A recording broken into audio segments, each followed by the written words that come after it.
వామ్మో, రేపటి నుంచి హాలిడేస్. నాకు గోల్డెన్ డేస్ అయిపోయి బ్యాడ్ డే స్టార్ట్ అయినట్లే.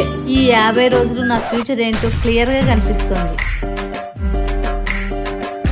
మమ్మీ, రేపటి నుంచి హాలిడేస్. మీకు హాలిడేస్, నాకు చావ్ డేస్. అవునవును, సర్లేండి. బ్యాగ్ సర్దుకోకండి. ఎప్పటి నుంచి అమ్మమ్మ వాళ్ళ ఊరికి అడుగుతున్నారు కదా, పంపిస్తాను. అబ్బా ఊరికి ఉండి మమ్మీ, ఇలా వదలలేదు. అబ్బులు ఊరికి వెళ్ళి ఏం తొందర వచ్చింది? నువ్వు ఎప్పుడు అంటే కదా మమ్మీ, మీతో టైం స్పెండ్ చేయాలని చూసేద్దాం అన్నానా అనే ఉంటానులే. అప్పుడు మీరు స్కూల్కి వెళ్తుంటారు కదా అని ఉంటాను. అది కాదు నాన్న. అబ్బా మాకు తెలుసుమా, నువ్వు ఇన్ని రోజులు చేయాలనుకునేదంతా ఈ హాలిడేస్ లో చేసేసి. Veg non veg juice salads ice cream cake ఇలా అన్ని ఇవన్నీ చేయాలా? సరిపోతాయా నాన్న? మాకు తెలుసు మమ్మీ, మేమంటే మీకు ప్రేమని. వీటితో ఎలాగో అలా అడ్జస్ట్ అవుతాంలే.